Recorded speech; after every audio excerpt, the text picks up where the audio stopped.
네, 안녕하십니까. 골드스타의 황태규입니다. 자, 오늘은 바이든이 지금 당선이 되어 있는 상황입니다. 오늘이 월요일인데 어저께였나요? 확정이 돼가지고 그 얘기를 좀 하려고 해요. 바이든이 당선이 된다면 뭐 여러가지 이제 공약들이 있죠. 그 공약들을 보시면 지금 뭐 남겨주신 거를 잠깐 보시면 뭐 소득세, 법인세에 대한 부분이 좀 나와 있죠. 근데 그거는 뭐 걔네들 사항이니까 빼고 우리가 이제 봐야 할 것은 뭐 환경 인프라, 뭐 태양광, 풍력 발전, 발전소 탄소 배출 뭐 이런 거를 좀 봐야 되죠.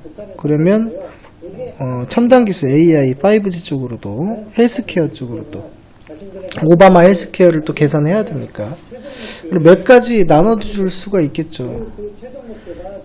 탄소 배출, 그 다음에 태양광, 풍력 이런 뭐 그린 쪽으로, 그리고 5G 인공지능 쪽, 그리고 헬스케어 쪽, 이런 쪽으로 보실 수 있겠는데 저는 그렇게 생각해요.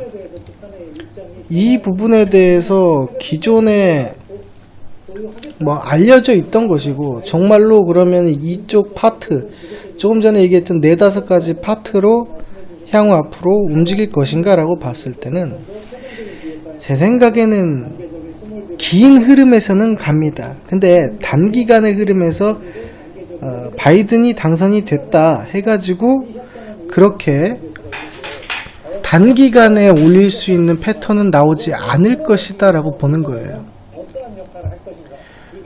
조금 회의적인 부분도 있는데, 예를 들면은 A라는 대통령이 공약을 걸고 당선이 됐을 때 실질적으로 지켜지는 것인가를 보면 우리나라를 봐도 거의 그렇지는 않죠.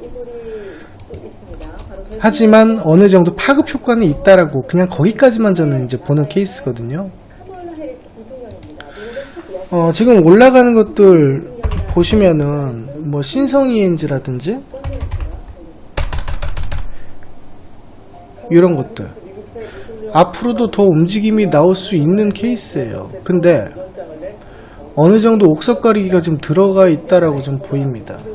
뭐 유니슨 같은 경우도 신성 ENG는 뭐 태양열이고 유니슨은 뭐 풍력이고, 보면은 각자마다 케이스가 다르거든요.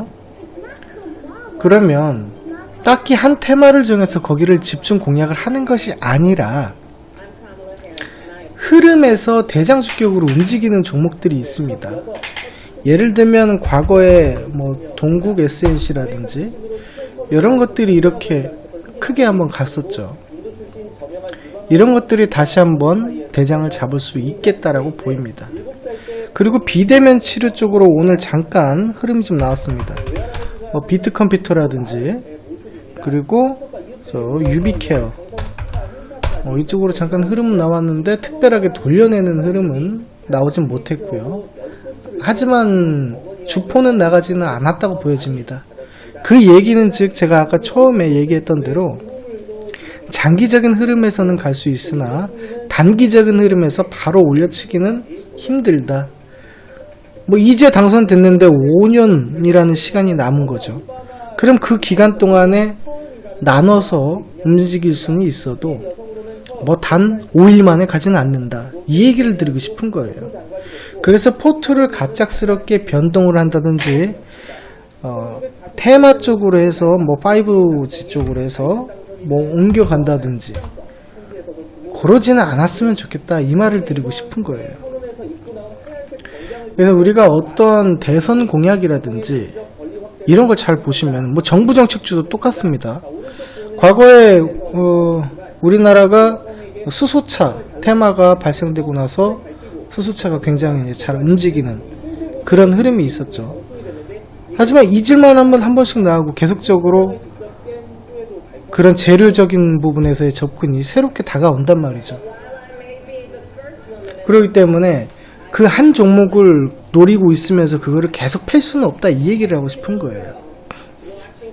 흐름이라는 것을 궁극적으로 계속 타줘야 한다는 얘기죠. 이런 경우도 그 전기차 테마 같은 경우도 친환경 테마 쪽으로 들어가고 2차전지 쪽으로 들어가고 테슬라 관련주 쪽으로 들어갑니다. 하지만 그렇다고 해서 바로바로 쭉쭉빵빵 올라갈 것인가? 그렇지는 않다는 거예요. 흐름이라는 것을 보시면서 어떻게 흘러가는지, 물 흐르듯이 가는 것이 중요하지, 그 테마가 정해졌다고 해서 집중 공략하는 그런 실수는 하지 말아야 된다는 것을 전 다시 한번 얘기하고 싶은 겁니다. 그리고 오늘 말 나온 김에 시장을 한번 잠깐 보도록 하겠습니다. 일단 원달러 환율 먼저 잠깐 체크를 해보시면은 지금 환율 자체가 과거보다 많이 내려와 있습니다. 원화 강세가 지금 되어 있는 상황인데, 수출 기업들이 우리나라 국내 수출 기업들이 힘든 거 아니냐라고 생각을 하는데 꼭 그렇지는 않습니다. 우리나라가 경상수지라든지 그다음 수입하는 그런 비율을 봤을 때는 이 원달러가 결정적인 역할은 하지 않는다라는 것입니다. 우리가 그 시장의 관점에서 봤을 때 지금의 포지션은 외국인이 우리나라 주식을 사가지고 수익을 내지 않아도 보유하는 것만으로도 수익이 날 수 있는 해지 차원에서 수익이 날 수 있는 경우가 발생을 하기 때문에 계속적으로 외국인의 유입이, 자금적인 유입이 이루어지지 않을까라고, 당분간은 계속적으로 외국인이 들어오지 않을까라는 그런 입장입니다. 그래서 그 환율 차트는 이렇게 봤고요. 지수 같은 경우는 어떻게 움직일 것인가를 좀 봤을 때, 지수 같은 경우는 보시는 바와 같이 추세를 돌파하는, 코스닥인데 추세를 돌파하는 그런 흐름을 볼 수 있습니다. 그럼 이 상태가 들어왔으면은 매일매일 올라갈 것인가? 그렇지는 않을 거예요. 다만 적어도 이렇게 앞에 9월달, 10월달처럼 하락을 하면서 파동을 그리지는 않는다라는 거예요. 하락에 대해서 브레이크를 잡고 옆으로 횡보하는 게 안 좋은 케이스고요. 횡보 내지는 상승으로 돌아갈 것이다 라고 보이는 거죠.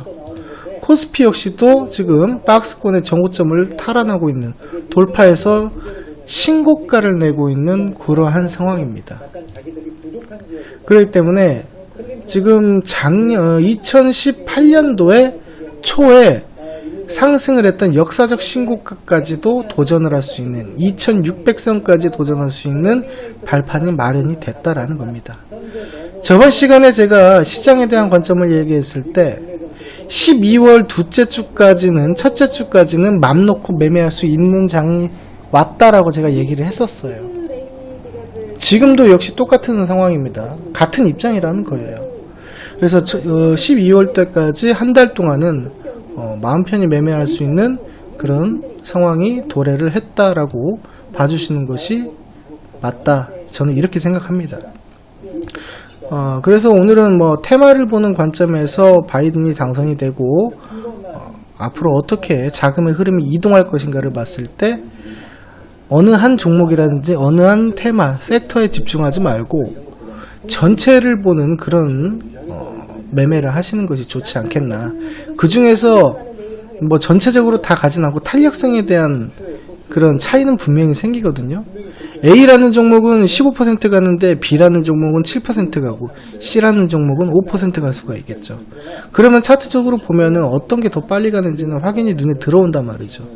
그냥 그 종목을 거래하면 되는 거예요. 너무 어렵게 생각하지 마시고 그냥 하던 대로, 흐름대로 움직이면 될 것이다, 이렇게 보고 있습니다. 그래서 그 테마 관점 한번 짚어봤고요. 그리고 시장에 대한 관점도 지켜봤습니다. 여기까지 하도록 하겠습니다. 감사합니다.